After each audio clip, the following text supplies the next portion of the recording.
Implausible Nature now has dice. That's right, you can get these awesome D6s made by our partner Baron of Dice. These custom dice have the Implausible Nature logo on the six side and also come with square corners, which means they will roll more evenly than rounded corner dice. Head on over to baronofdice.com and use discount code IN40K to get a discount on your order and support us at the same time. Check out his full collection of dice for all your gaming needs with the link down in the description. Welcome to Implausible Nature, your home for all things Black Templar. Today's video, we've got another battle report for you. This time, it's what the Patreons asked for. It's the ultimate grudge match, Black Templar versus Black Templar. Bob is going to be playing our traditional Righteous Crusaders detachment, and I'm going to be playing the new Wrathful Procession detachment. So this is it. This is the ultimate throwdown to determine what is the best detachment for Black Templars. After this game, it'll be decided. Permanently forever, you'll only run this detachment. Just kidding. But we thought it would be fun since the patrons did vote. They wanted to see a mirror match as their top pick. So here we are. Perfect timing. I was a little hesitant at first because, it's kind of boring in my opinion. But with our new detachment, we got two vastly different playstyles of Black Templars.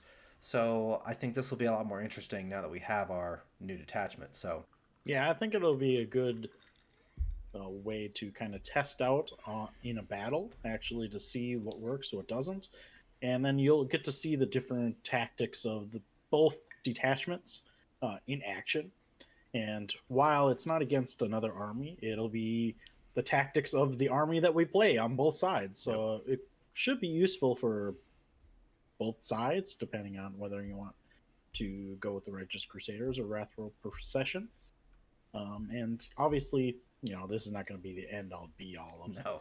of what to do, because I'll probably play a Wrathful Procession on one of these as well. But for now, it's a start. Yep. Awesome. So, as you can see our board here, we have the deployment is Tipping Point.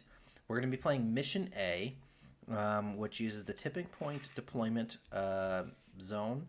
And for the layout, we're using layout number 6. So to kind of come over here and take a look, this is the deployment card. The mission rule is raised banners. To quickly go over that, at the end of each player's turn, if a battle line unit from their army is within range of an objective marker that player controls, that unit raises a banner on that objective marker, basically a 1 VP for that, goes towards your secondary, and you can no longer raise a banner on that objective marker. Important to note, it's not an action. So you can do an action at the same time, you could charge at the same time, it's just, if you're there, then you get it. And then the primary mission is Take and Hold. This is the bog standard 5 for each up to 15. I picked this mission because I don't think we've played this before, and I was interested in this deployment zone. And since I'm playing a brand new detachment I've never played before, I kind of wanted to have a simpler mission archetype, just so that I can make sure that I can focus on, learning this detachment as well. So let's get into our armies. Bob, do you want to go over your army first? Sure, I got the smaller one. He's got the smaller one. So we've color coded Bob's miniatures because we have a lot of the same miniatures. So to make sure that we can tell them apart when they engage, which I'm sure they will, Bob's have mostly red rims and bases. Okay, so I will start off here on the left. So what you're going to be seeing over here is a 5-man full Gucci Sword Brethren squad led by a lieutenant with power fist and plasma pistol and Hellbricht.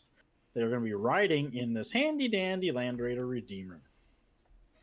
Then I have a 10-man Thunderhammer Storm Shield Terminator squad led by a chaplain in Terminator armor who is also running Tannhauser's Bones. Just to the right of that, I have my single battle line unit, is an Intercessor squad Intercessor Sergeant is going to be running the Power Fist and Bolt Rifle. Scout Squad, standard setup. Then I have Assault Intercessor with Jump Pack.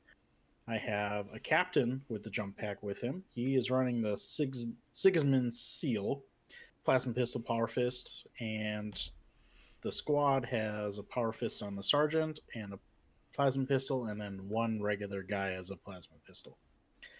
2 Ballistus Dreadnoughts for some shooting.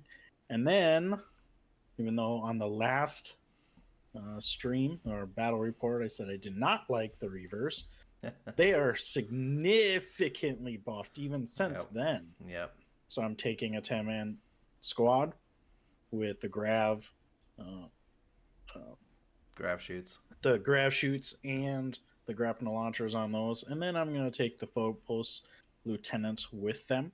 And he has the Witch Seeker bolts, basically just to give me some precision and devastating wounds. Nice. Awesome. And then 2 Ballistus Dreadnoughts. So, Yep. That Redeemer is definitely scary. Definitely scary. So, all right. So let's go on. So let's take a look at my army. I've got a lot more infantry. I've got a 20-man Crusader squad led by Grimaldus and friends.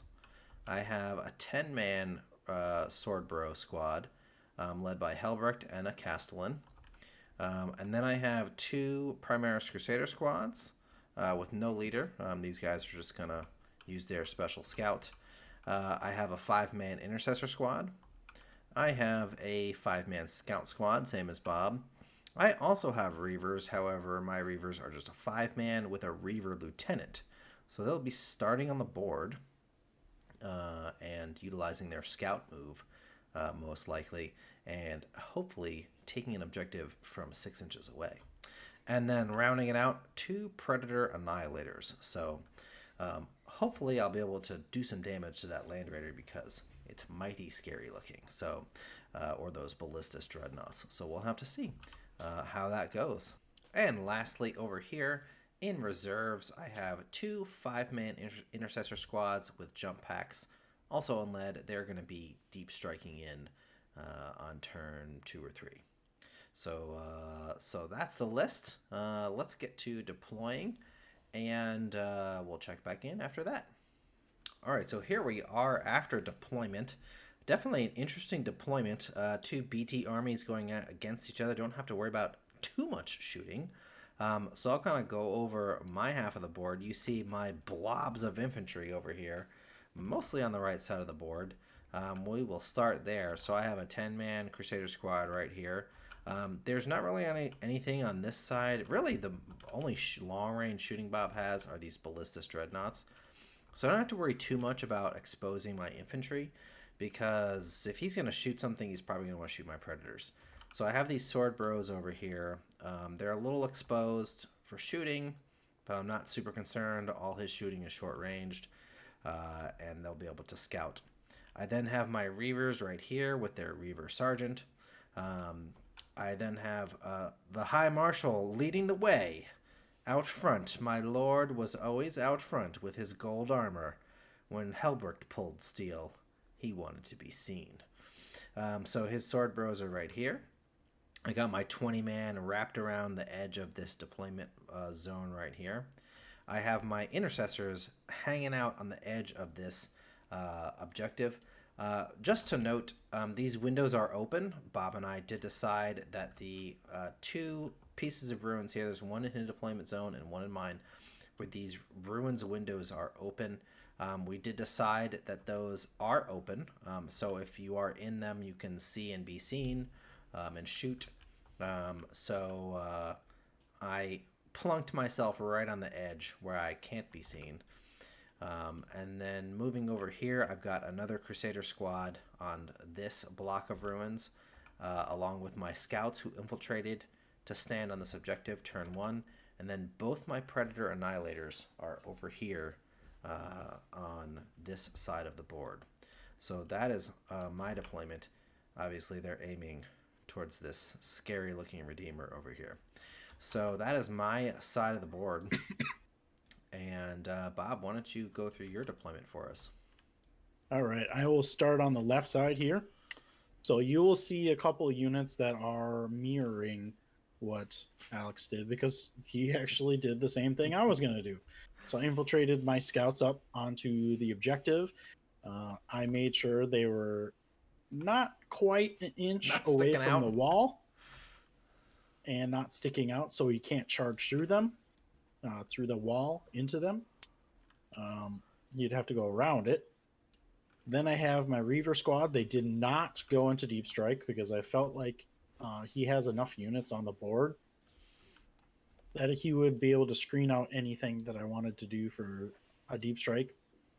So they do have a scout anyway, plus the Phobos Lieutenant.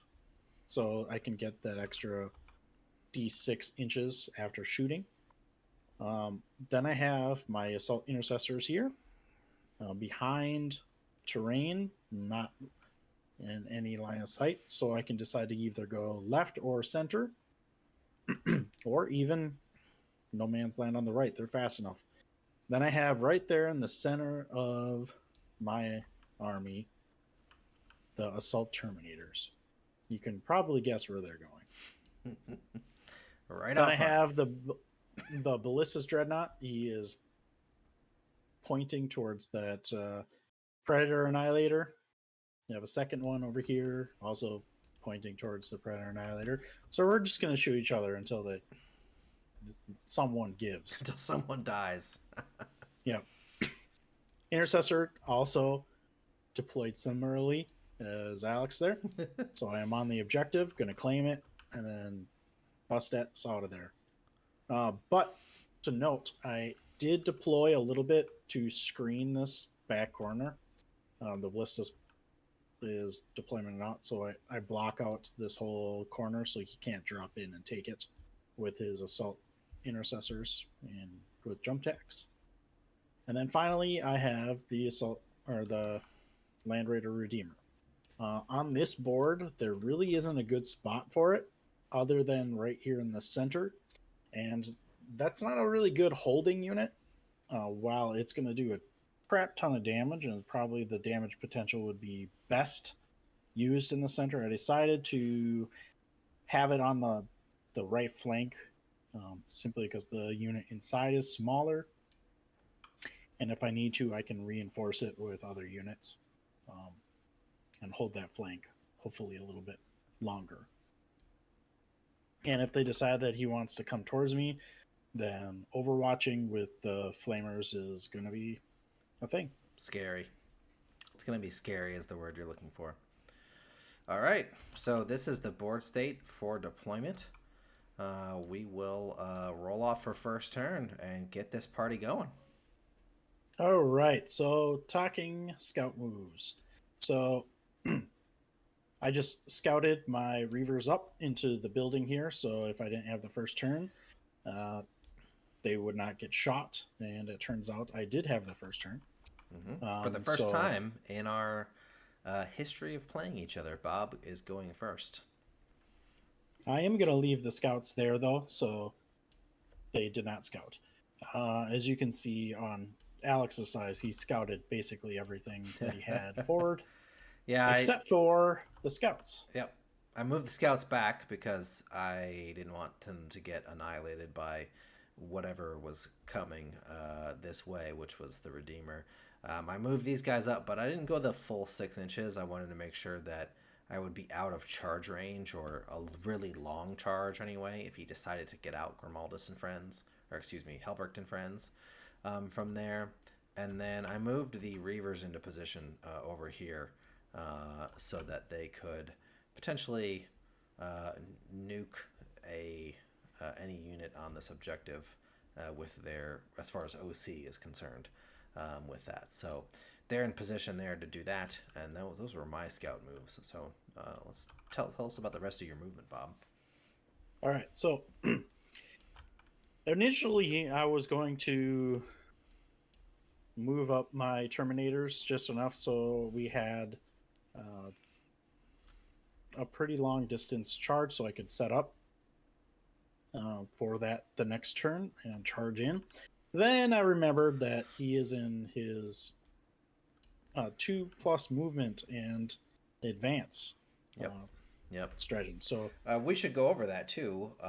So I obviously chose the movement buff. I forget what it's called because this is the first time playing this, but the movement buff. +2 move, +1 advance.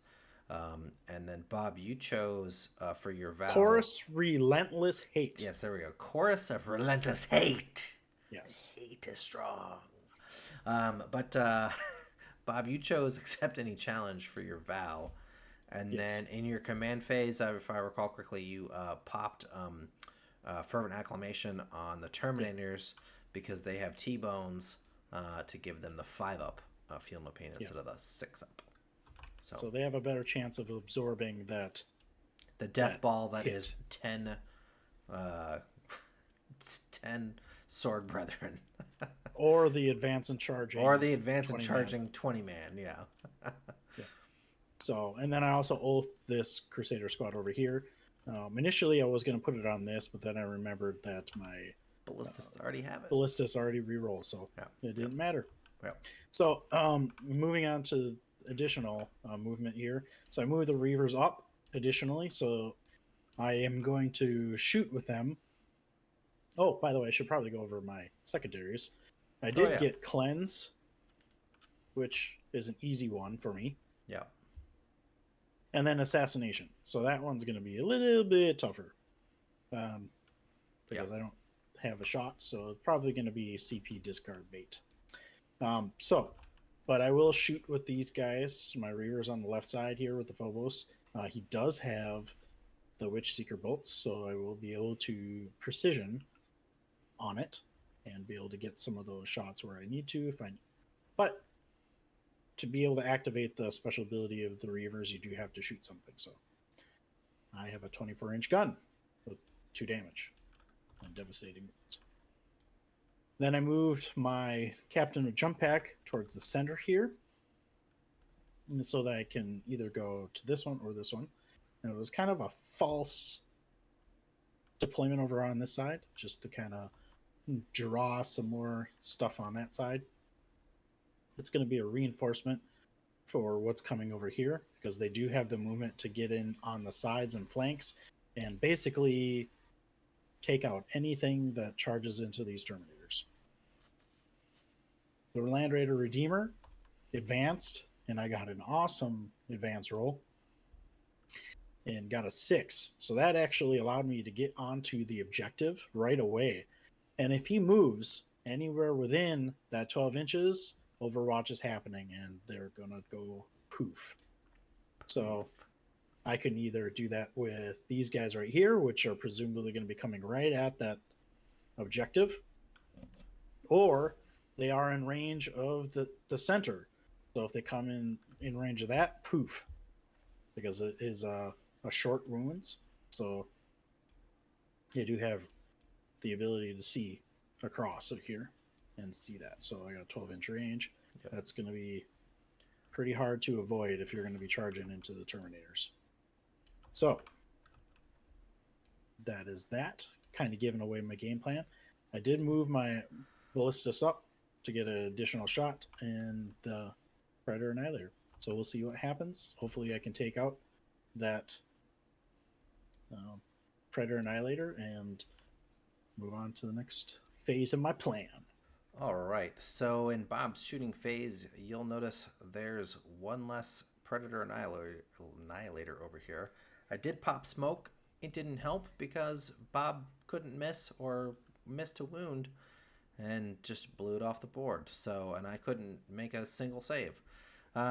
So yeah, that's, typical for my luck. But other than that, nothing else eventful happened on Bob's turn. In my command phase, I marked this Land Raider Redeemer as my oath target. I probably, in hindsight, should have done the Terminators, but hindsight's 2020. I did use Grimaldus's 5-up Feel No Pain, and I moved my Crusaders out here.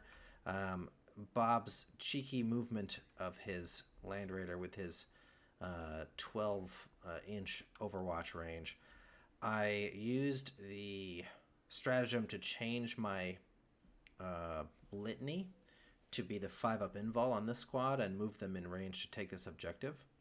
Um, so, there's that. He did not decide to shoot at them. I think he was hoping I'd move Grimaldus in range, which I did not. I made sure to stay outside of his 12-inch bubble. Just the threat. Just the threat. Just the threat. Which is fine. So yeah. Either way, I did not get shot, which was nice. And so the Sword Bros moved up. They're ready to go.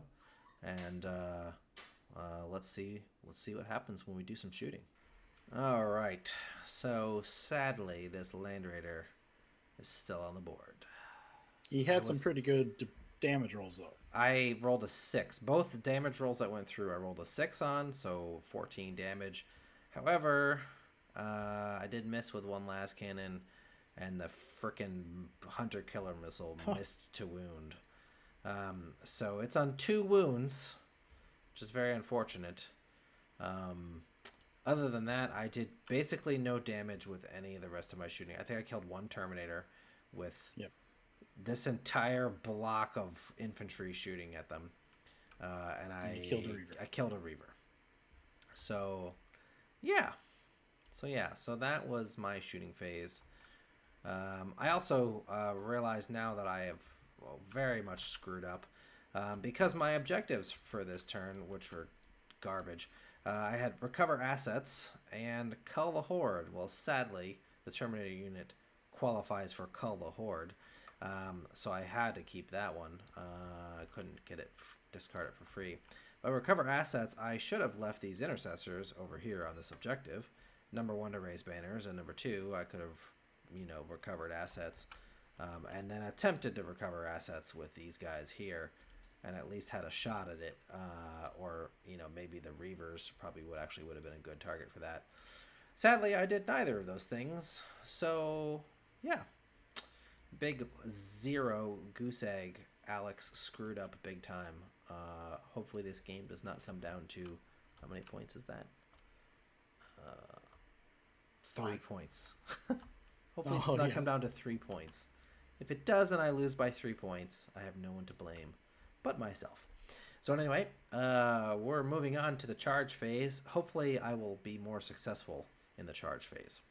All right, well, as you can see, there's a lot less Terminators on the board. There'd be even less Terminators if Helbrecht could please roll something other than a 1 on his Crusade of Wrath ability. I think I've gotten it off in 1 game out of 4. So I really need you to start rolling better, Helbrecht. So you didn't talk sweet to him. By 1 guy, I missed the frickin' I missed the Call the Horde secondary. Because had I killed the Terminator, I would have gotten Call the Horde. Since characters don't count, I don't have to kill him. So yeah, I did lose 2 Sword Bros in the process. I flubbed my rolls, did not roll very well on my saves there.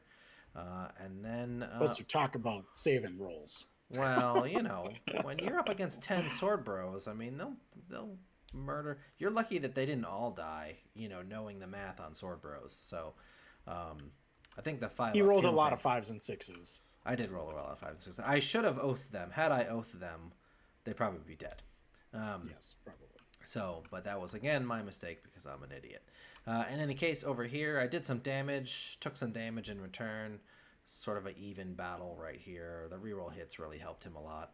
I did heroically intervene the scouts in there because I can't picky-uppy them while those guys are there. Yep. So I might as well make some use out of them. Make some use out of them. And they got AP1 close combat weapons now, or the knives anyway. The 2 knife dudes have AP1 now, which is pretty good. It's 10 attacks from 3 guys.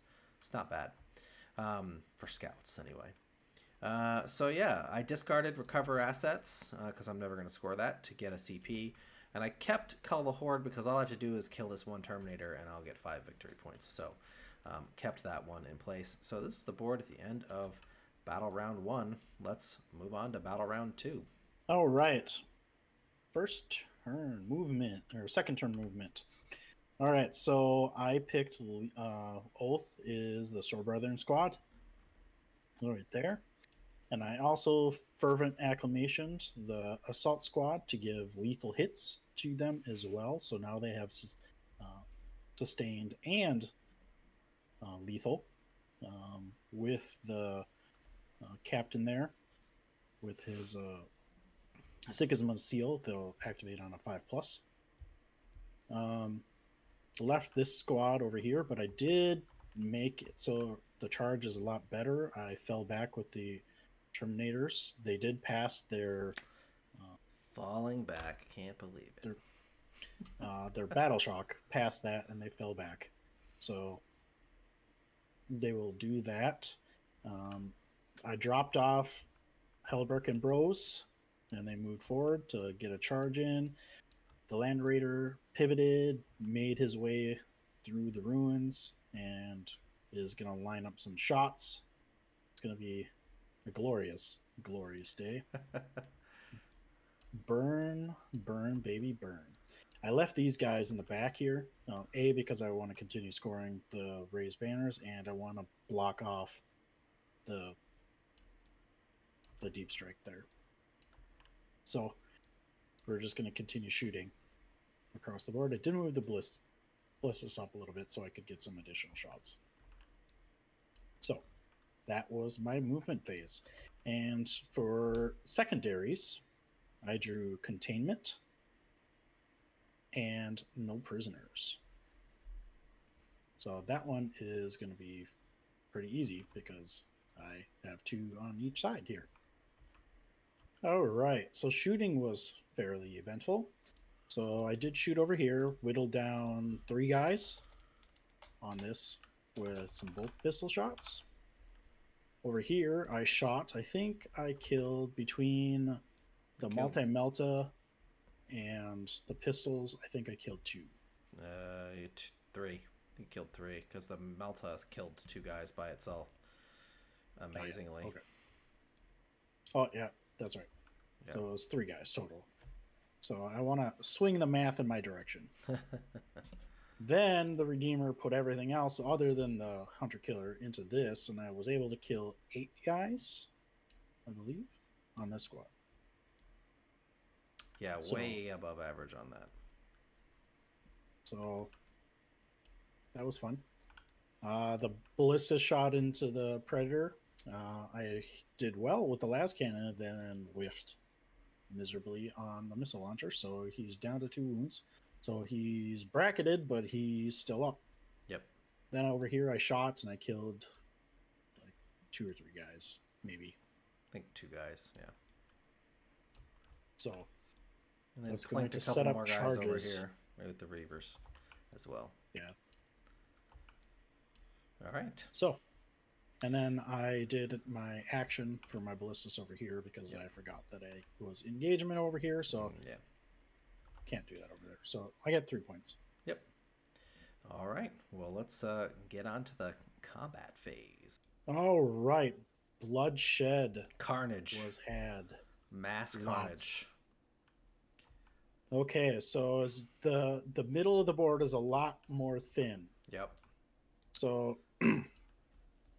unfortunately, on this side over here, I failed a 4-inch charge. So that forced me to use my CP that I was saving for over here. That's because you wanted to consolidate into, or you wanted to charge the Predator. Yes. So I wanted to get the Predator with Helbrecht and charge the rest of them into the other guy so I could kill 2 birds with 1 stone, which I did.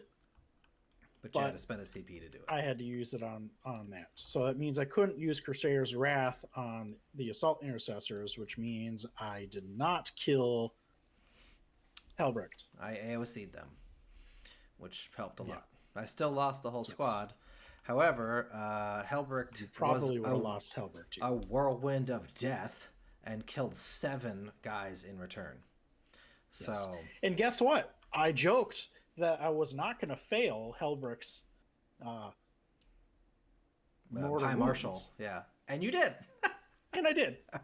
So, but I did do 7 Hammer of Wrath. Yeah, that was crazy. When I charged in, so that made up for it, I guess. Yeah. And then over here, I've got 1 Lonely Power Fist guy left. Yeah. So So, fortunately, that means I am still rocking. yep. Oh, by the way, I'm going to consolidate it. So, so while this is recording, you're going to see me consolidating it because that is important. Yep. All right. Well, we'll check back in at the bottom half of my movement phase of turn 2. All right. So for my litany this turn, I switched it up to the 5-up invul versus shooting.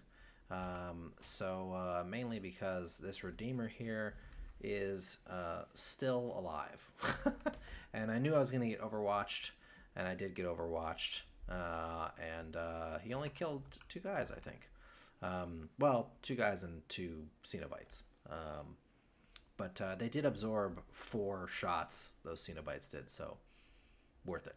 And then over here, I dropped in my 2 Assault Intercessor units. I fell back with this 1 Power Fist guy because he was going to die anyway. And I moved these guys back so I could get Banner this time and stop being stupid. My objectives, of course, I still have Cull the Horde, and I also have Behind Enemy Lines, hence why I brought in those Assault Jump Pack guys. So should be able to score that. And so let's do a little bit of shooting, and we'll check back in shortly.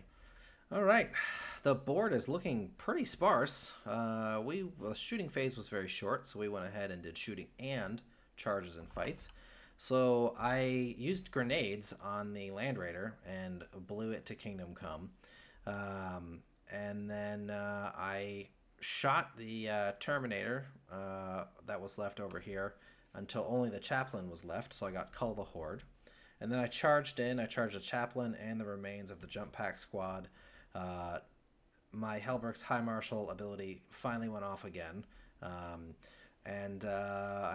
obviously killed all of them. These guys scored me 4 points over here. So I've closed the gap. It's now 33-31 Bob. It's looking pretty thin though on the board for the number of units for each of us. It's been quite the carnage fest, as expected with Black Templars. And then Bob picked up his scouts over here at the end of my turn. So that's where we are, and we'll pick it back up at the top of battle round 3. All right. So in the movement phase, and really the command phase as well. So I also momented the Grimaldus Primaris Crusader squad. Naturally. I moved the intercessors out of their little ruin onto the objective still, but still in range of this assault intercessor squad because he used his 2-inch movement and 1+ advance roll choice. So he is obviously going to want to come at my objective. I went with the strength. Oh, you ended up going. Okay, yeah, I changed my mind. But even still, that's going to put him dangerously close to where I want to be. Yeah. So we're going to try and whittle them down. So in light of that, I move the Ballistus Dreadnought over to get some shots on them as well. Over here, I moved the Ballistus Dreadnought to the objective. I'm sacrificing shooting Helbrecht, which I really wanted to do, but I need to think about the secondaries. With established locus, I definitely want to be able to get that and secure no man's land. And with the Ballistus on that objective, because I knew I was going to be moving my Primaris Sword Brethren up into that squad, and then I have this little squad over here on the other one.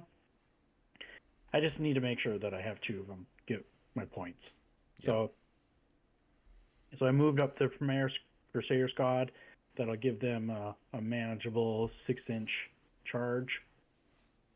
And brought my scouts back in on turn 3 here. They're hiding behind the ruins from everything that can shoot at them. Yeah, and actually, I'm going to keep this guy over here. So now that I'm looking at it, he can get a little bit more of an angle. So we want to make sure that I stay behind the ruins, don't get shot, but they are going to do my established locus in the deployment zone. So I want to keep them safe to get my full points, which is doable, and then yeah, we're going to go from there. All right. Well, let's see what happens. Sometimes the unexpected happens. So, there were Sword Brethren here. I was expecting there to not be Crusaders. And there are Crusaders and no Sword Brethren. So, what happened here, Bob? So, no, the first thing is, like, I made a charge roll. He did. Well, I suppose I should cover the shooting real fast. Yes, that's true. We did have shooting. So I did shoot over here into the intercessors. I plinked off a couple guys. Yep. With the intercessors and ballistas. I shot at Helbricht with everything that was in range, and I opted not to shoot with the other stuff in case I accidentally killed something that was in range. Make your charge and actually range, was a smart plan, because you would have killed the guy that I charged into. Because I only rolled a 7, which was exactly with what I needed, and it ended up being a 7. Unfortunately, that meant that Helbricht was not able to get into combat, and a second Sword Brethren was not able to get in combat. So I only had 3 guys that made it, and my lieutenant. Then, what I should have done is I should have done Crusaders' Wrath, but I opted not to, thinking it would still be enough. But he AOC'd and then made a ridiculous amount of 4-ups. I made a lot of 4-ups. AOC, save my bacon. Don't let anyone tell you that AOC isn't good. It's still very good. Something to note, too, here, and I want to point this out, and this didn't come up just because, Bob and I both know how these two rules interact.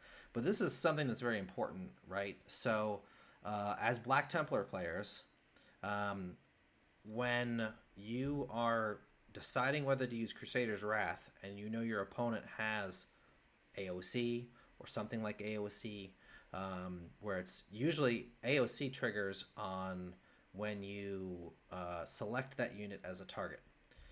Crusader's Wrath has to be chosen before your unit has fought. It says a unit that has not been selected to fight.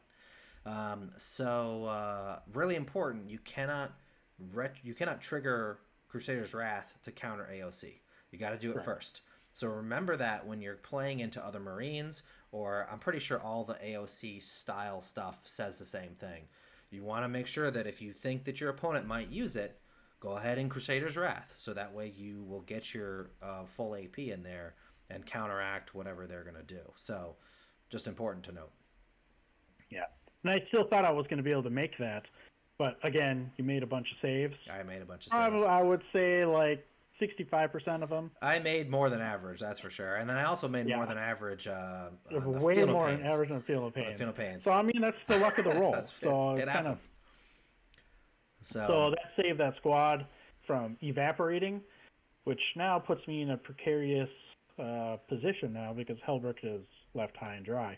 Yes. So that was probably game changing. Very much. I opted for. I was thinking scoring. Going into this game, I was thinking going into this turn about, okay, so this squad's probably going to be gone. How am I going to play out the rest of this game? What am I going to do?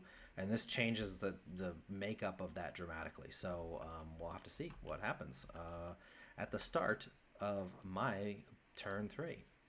As a note, I did score full secondaries on that, established locus, and no man's land. Yeah. So Bob has a pretty good lead on me. He's up right now 57 to 32. So he's got a good lead on me. I'm going to need some good secondaries, and I'm going to have to make some plays to catch up here, but I'm not out of it yet. All right, so in my command phase, I selected these intercessors over here as my Oath of Moment target.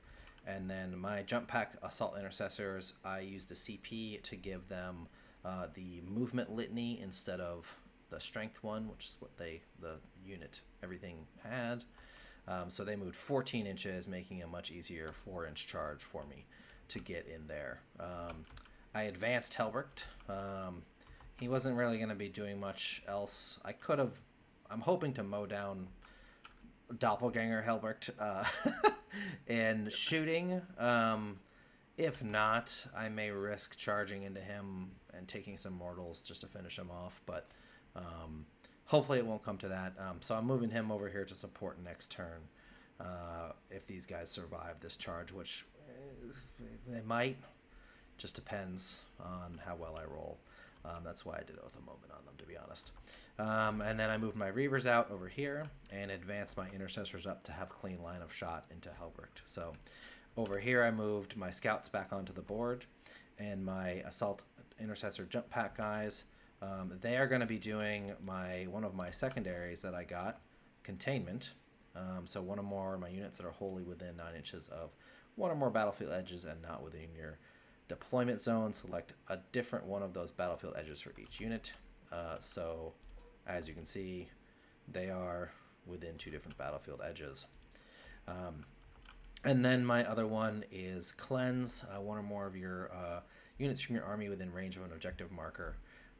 So hopefully I will be able to just simply cleanse with these guys, but we'll have to see what happens with shooting. So we'll probably wait till last to do anything with them. So let's see what happens. Well, folks, sometimes in a game of dice you win some and sometimes you lose some. So you'll notice Helbrecht is not here anymore. He failed just enough saves from the intercessors to die, and Bob waffled back and forth, ultimately deciding to save that CP, which he then used over here, where you'll notice there's no longer any jump pack intercessors, because not only did I whiff all of my mortal wound rolls, I whiffed basically every single attack, and he AOC'd them. And then on the return crackbacks, he murdered me. So, yeah, that's unfortunate, because now Hubbard's going to get his ass shot off. Hopefully, I will have better luck. I do have 2 more wounds, so we'll see what happens. Over here, I took this objective by killing the Reavers on it. And then these guys in the center did Cleanse, and they did Containment. So, yeah. So, scored some points, but, didn't quite go as perfectly as I had planned. But we'll see what happens at the top of turn 4. All right, so I only have 4 units left on this side of the board, so I had to be very strategic. Sorry, Alex, it took a little bit of thinking to figure out what I was going to do. That's fine. So I moved my intercessors up to here to get them into the ruin and behind blocking line of sight. So well, they can be shot in because they're all in there. But yep. But still, it gave me a nice line of shot into Helbrecht, who is no longer there.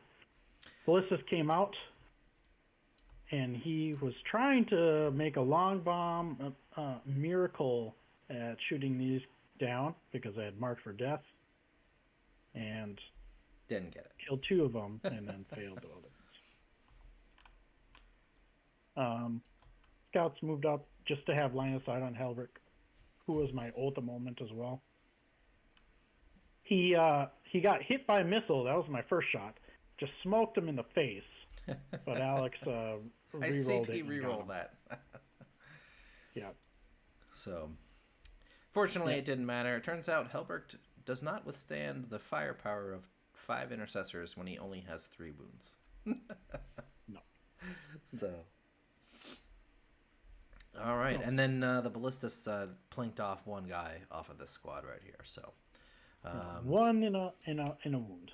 1 in a wound. That might be important. That might be important. So, all right. So let's flip over to the bottom of turn 4. All right. So Uh, some things you shouldn't leave to chance, although I don't know if it's going to matter much. We'll see. You notice this little green, I guess it's a cat? uh, they're battle shocked. I failed my test. Um, no, that's a cat on there for sure, on the token. Oh, you said green cat. Yeah. Yeah, this little cat. In any case, they're battle shocked. I failed my leadership on a 4. Needed a 5. Good job, Grimaldus. But that's fine because they charged the intercessors over here and made short work of them. Meanwhile, these intercessors moved over here. I plinked off a scout with their shooting because shooting into the dreadnought's a waste of time. These guys did nothing, and these guys are hunkering down doing my 2 secondaries, which are established locusts, which I completed within my opponent's deployment zone for 4 CP, and the scouts are doing sabotage for hopefully 6 VP within my opponent's deployment zone. So I also switched them using a CP to the invul Val because this guy is looming over here and he might come and try to plank me because I do have to be touching terrain in order to get that. So I wanted to make sure I could make some saves. So yeah, so that is my turn. Pretty quick. I think turn 5 is going to be pretty quick too. So we'll see you shortly. All right, so I have 3 units left. 1 CP that I ticked over. So I drew extend battle lines, and got another one before that. I don't remember what it was, but I couldn't score it, so I discarded for my 1 CP. Got recover assets. Oh yeah, overwhelming force. Yeah. So these I can fortunately get for both of them. Extend battle lines I was able to get because I still have the deployment zone because he was battle shocked at the time, so I still had a sticky objective. And then I also had the one in the center, so 5 points off the bat plus my 10 points primary. Recover assets, which is basically positioning to do the action. So I moved my Ballistic Dreadnought as far back as humanly possible, just to make sure that any shooting doesn't get him. There is a small possibility that he kills it with Grimaldus' squad if he gets into combat, but everything else should be out of range and not able to kill him. I moved them behind the ruins so they're not shot at over here, so you'd have to make some really lucky rolling to kill a ballistics. All right. Well, let's see what happens. Well, ladies and gentlemen, here is your final score. I managed to eke it out. I drew Bring It Down and Secure No Man's Land. Secure No Man's Land, easy score for me. Bring It Down would have been next to impossible. I would have had to redraw that, except for the fact that we have this, Raise Banners. And I was able to make it to 2 more objectives, to raise a banner on them. And that put me over Bob by 1 point. So let's take a look at the board state at the end of the game here. The Crusaders over here, this time I auto-passed their Battle Shock test. Wasn't taking any chances there. And then moved the Intercessors. They rolled a 4 on their advance. I am in the movement thing, so whopping 13 inches they could move over here, which realistically, I mean, that's the difference in a tie and a loss, is them being able to go 13. It would have been probably a lot. I don't know if I would have made it with 3 less inches. Probably not. So yeah, that movement buff is really, really strong. Really close game. There were definitely mistakes made on both sides. Especially for me early on, I made some mistakes. The combat here with the Crusaders and Helbricht and Sword Bros, that really swung the game back, the momentum back in my favor. So me making good saves, Bob not getting all his guys in or getting Helbrecht in, more importantly, and then Helbrecht dying from the shooting. I don't know. I think if Helbrecht hadn't died from the shooting, he probably would have. I would have just punched him and then run back over here. Maybe lost a couple more guys, but I don't know about Helbrecht Then you would not dying. have killed this unit over here. Not necessarily, So- because I would have run back to this objective here. But Yep. either way, definitely that combat in the center here swung this game. So a couple of things I want to note. I know there's been a lot of talk in our Discord about the 10-man sword bro led by Helbrecht. Is it worth it? Is it worth walking them? Well, yeah, they died. And I think in hindsight, and I'm already planning to change my list, I'm going to give them a lieutenant instead of a castellan and take Sacred Rage instead of the Pyrebrand.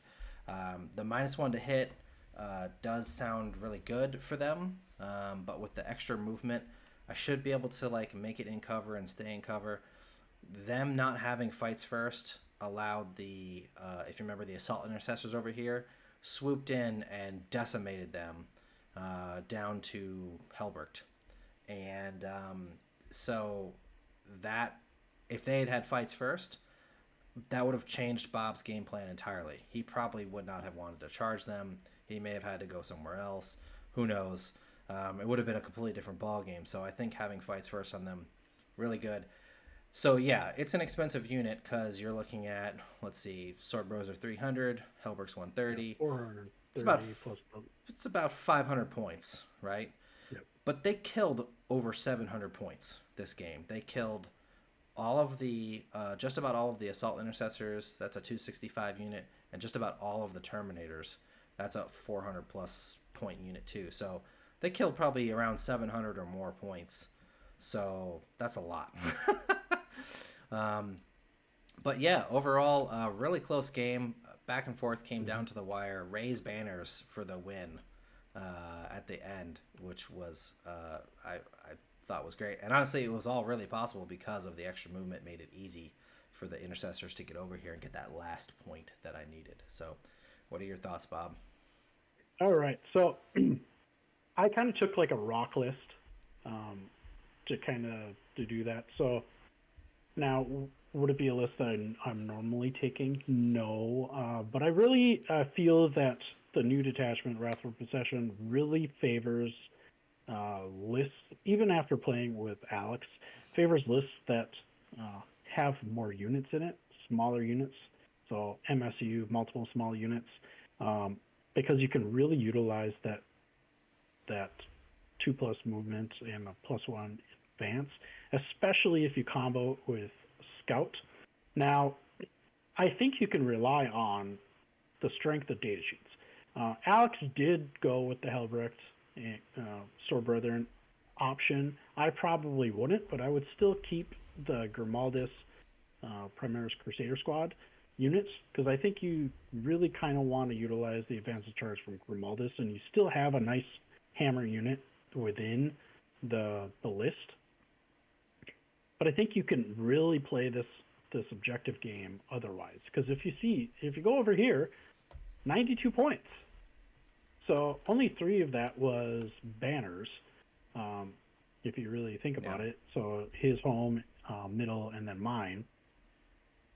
So really, if you, on a normal game, 89 points is still fantastic score with something that supposedly can't kill things. Now, he did kill my jump intercessor squad, my terminators, with the Helbrecht squad.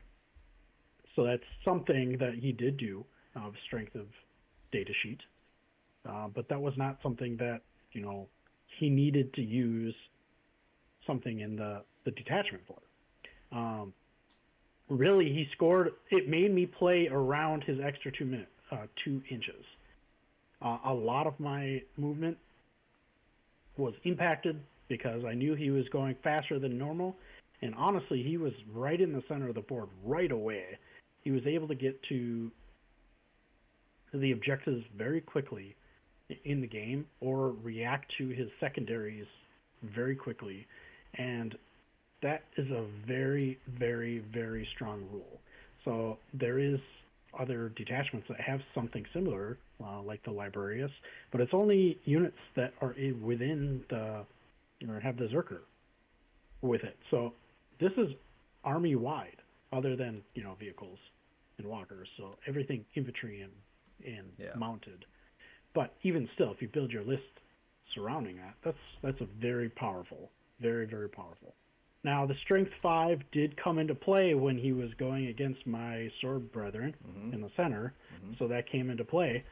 So it's not a huge buff, but it's a breakpoint. So he was hitting on 2s with Helbrick or Grimaldus' squad. So hitting on 3s with rerolls from Grimaldus and then wounding you on 3s. Oh yeah. So it's a big break point. Going from winning on 4s to winning on 3s against a unit is significant. We talk about break points, and bumping chain swords and stuff like that to that is important. So I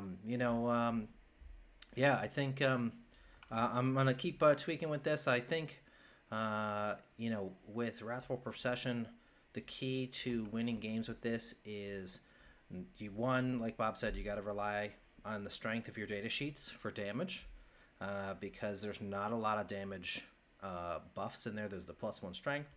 You can get reroll hits of 1s and ignore mods on one unit with a strat. You can get precision, and that's really it. So you really got to rely on the litanies and scoring. The speed is huge. The extra inches on advancing and your movement is a really big buff for that, and it allows you to really use that speed with things like scouts, with faster moving units like jump pack units, that kind of stuff. I'm not sold that you need more units. I think it still does favor having some large blocks of infantry. I think I'm going to keep Helbricht just because, at least for now, obviously only one game. I don't want to make massive changes after one game. But what I do want, to think about is, what if I go against Knights, right? Or Monster Mash, right? I need a unit that I can smash face in melee with, and do a lot of damage in melee. And Grimaldus' squad is good into a number of things, but at the end of the day, you're looking at a lot of Strength 5 AP1 chainsword attacks and some Power Fists. There's Power Fists in there too, but you got no lethal hits, you got no sustained hits. So I think you need a unit like Helbricht and Sword Bros, which can rely on the strength of their data sheets, to kill stuff. So, and maybe this will develop into that there are really two styles. You could go with sort of a mixed, some big blocks of infantry, focusing on scouts and things like that, and then just tons of units like MSU stuff. So yeah, we'll just have to see how it shakes out. We're gonna keep testing it, and see what we can come up with. Yeah, next game I'll play it with it, and we'll kind of see what the style difference is. Yeah, and we'll kind of go there. Maybe we'll give you put it to the test. We'll see if not having a big high damage melee unit will be detrimental to you, and maybe I'll throw some big monsters at you, specifically some big birds. We'll see. We'll see how that goes. So thanks for watching, guys. Hope you enjoyed it. This, as we said at the beginning, settles it. Wrathful Procession is the greatest attachment ever. No, I'm just kidding. But yeah, it was a good game. It was a great game. A lot. It was a great game, and being able to kind of figure out okay, what do I need this battle round? Do I need movement? Do I need a invul on this squad? Those kind of things. Definitely changed the way I play Black Templars, and I enjoyed it a lot. So I'm gonna keep playing it as well. So let us know down in the comments. How have you guys been playing it? I know in the Discord we've been seeing a lot of folks having a lot of success with Wrathful Procession, despite a lot of the negativity around it. So let us know down in the comments. What do you think? Hope you enjoyed this game. What do you guys want to see next? Let us know what kind of battle reports you guys want to see. Do you want to see, more of Black Templars versus something? Do you want to see different armies? Let us know what your thoughts are. Is there a particular army you want to see us fight against? And we'll try to make it happen. So make sure to comment, like, and subscribe. All that stuff helps us tremendously. And until next time, we'll keep on crusading.